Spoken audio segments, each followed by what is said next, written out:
What's up, guys? It's me, the Elite Double X Prince, here to give you 10 matches from WWE that I think will be considered classics.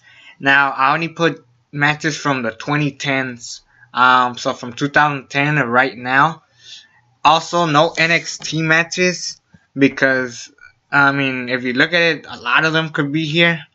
Also, no Big Four because, again, a lot of them could be from there too.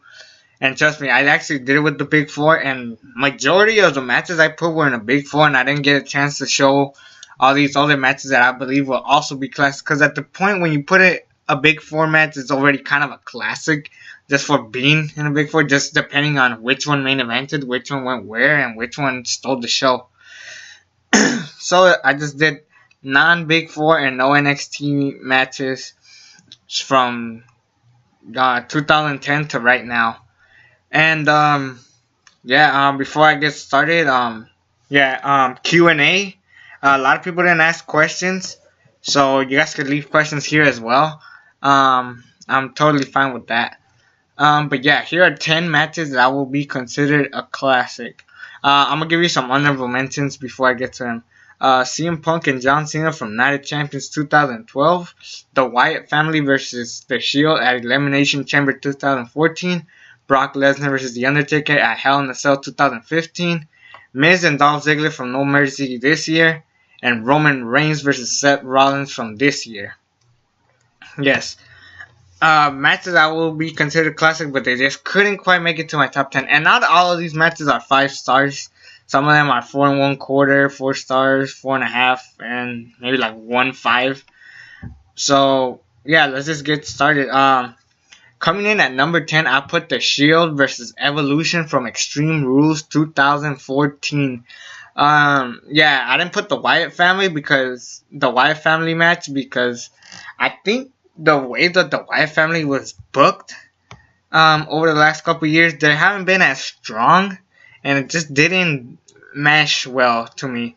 So I put Shield versus Evolution because they're basically the same teams, just from different eras. Like Evolution's from the 21st century and the Shield was from the 2010s. Basically 2 types of generations combined to team up and see which one's the better team. And then there's a great way to pass the torch to the Shield. Evolution giving the torch to the Shield and showing that Batista, Randy Orton, and Triple H still got it. All 3 of these guys from the Shield delivered, and they went over and they had a big win, and now look at where they are now.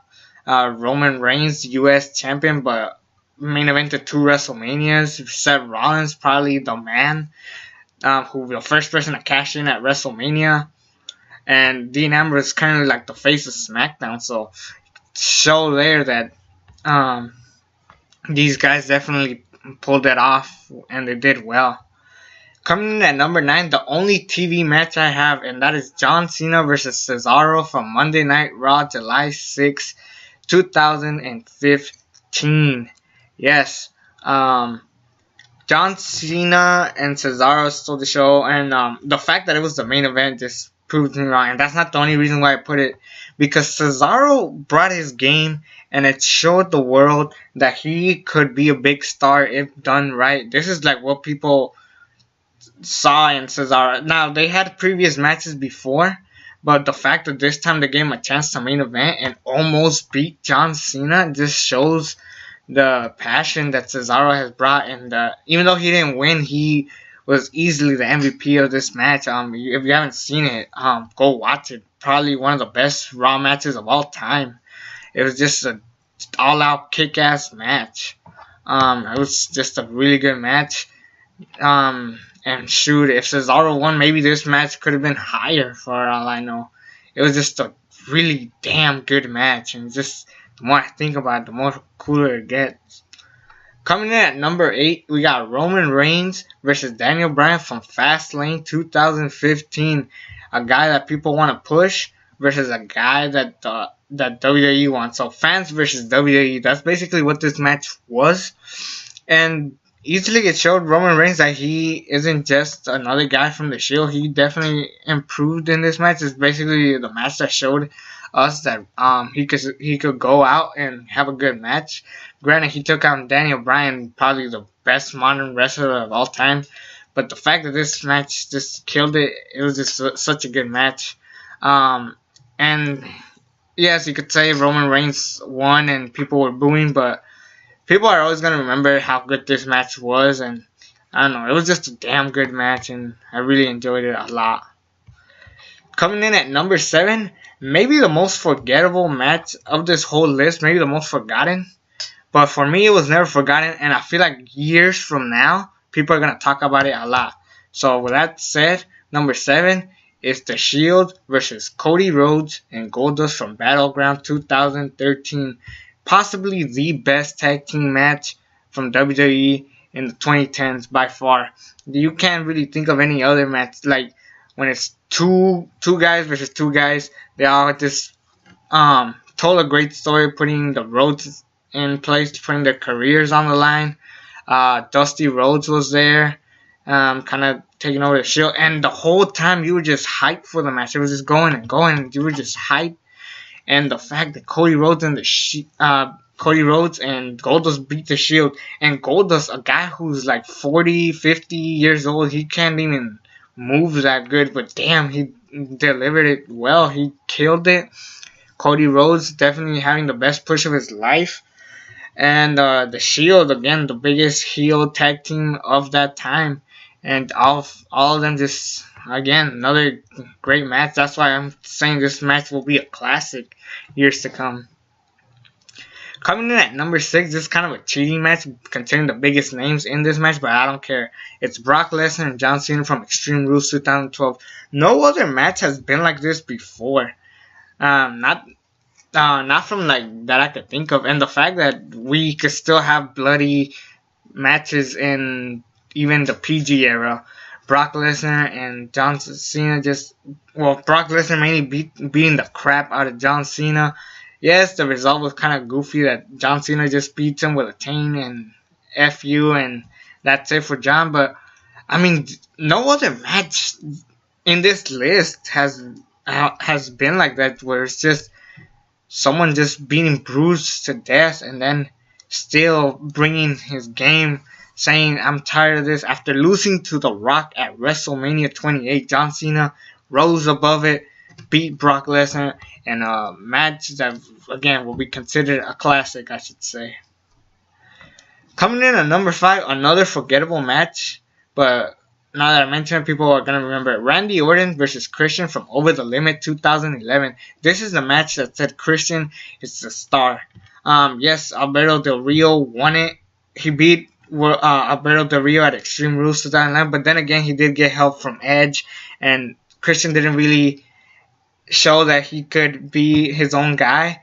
This match showed that he could be his own guy. Even though he lost, he was definitely bringing his game, showing that he could be like a world WWE champion, one of the biggest stars. Granted, he got injured and he couldn't continue his career, which is sad for him. But I mean, even Randy Orton, a guy who people have called Randy Borton, that he's boring, he's worthless, but he wasn't worthless here. He made Christian who he is now.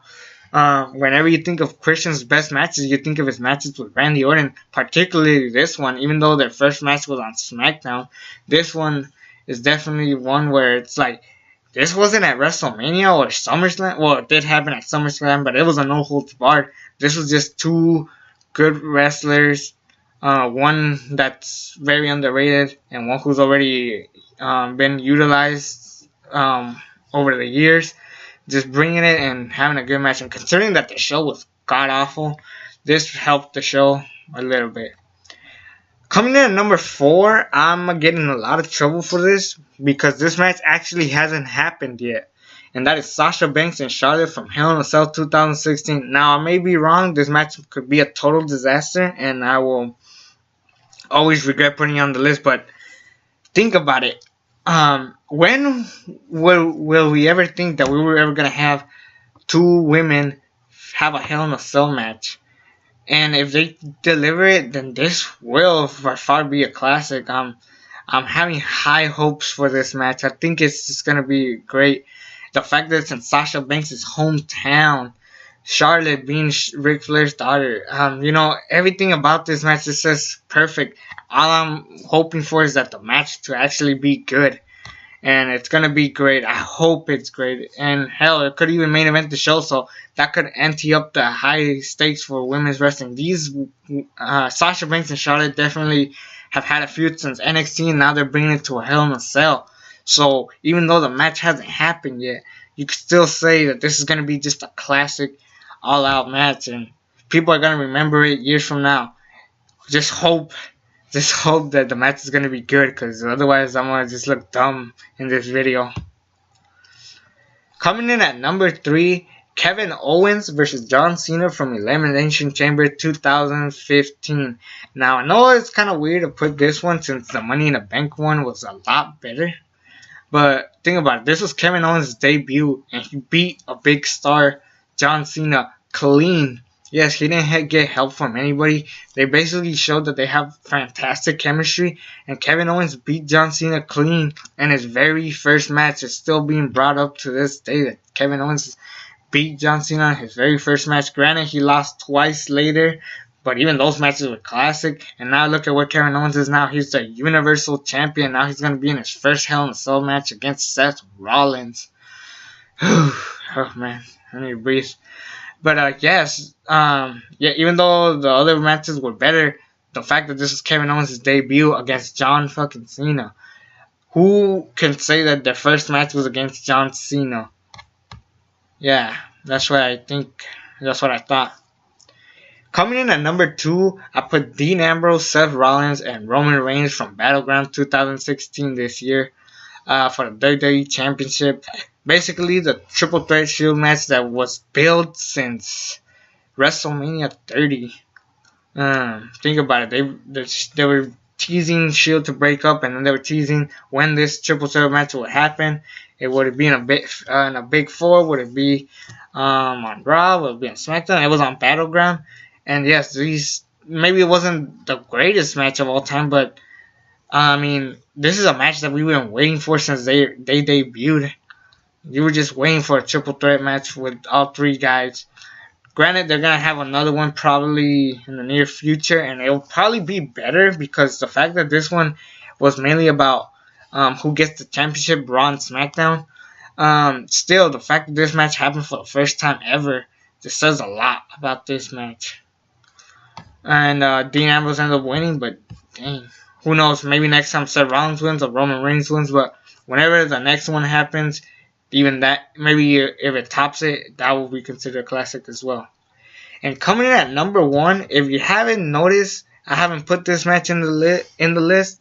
So you probably already guessed which one's number 1, but nonetheless, John Cena versus CM Punk from Money in the Bank 2011. I know I'm being biased and say that was too obvious, but think about it. How many people have you seen put this match in their best matches of all time? Even I put it in my top 10. Some people even put this as their favorite match of all time. Seeing CM Punk kind of breaking the fourth wall, throwing a pipe bomb, going after the biggest star in the company. He doesn't even hate John Cena. He just hates the fact that he was the best. And then John Cena wanted to prove to CM Punk that why he is the best. And hell, it could have been CM Punk's last match ever. And eventually he came back, but the fact that it was just a great match overall, and then the great storytelling in CM Punk's hometown. You could easily put any of their matches. You could put their SummerSlam match, their Night of Champions match, or even their 2013 Raw match. These guys definitely could bring in some great matches, but nothing will top this match. Nothing will top a match where you couldn't tell whether CM Punk was really leaving or CM Punk, John Cena was just gonna win again like he always does. Granted, it wasn't a clean win because of John Laurinaitis and Vince McMahon, but fuck, this great storytelling and the fact that, like I said, people put this as their best match of all time in their top 10, top 15, whatever you want to call it. So I can't be saying I'm a fanboy or biased, because it's true. It's in everybody's list a lot. And yeah, those are 10 matches I'll be considered a classic. Name 10 matches that you would consider a classic. Also put questions for my future Q&A coming up soon. Yes, that'll be it. It's me, the ALE Double X Prince. Subscribe to this channel if you haven't already. And until then, I'm out.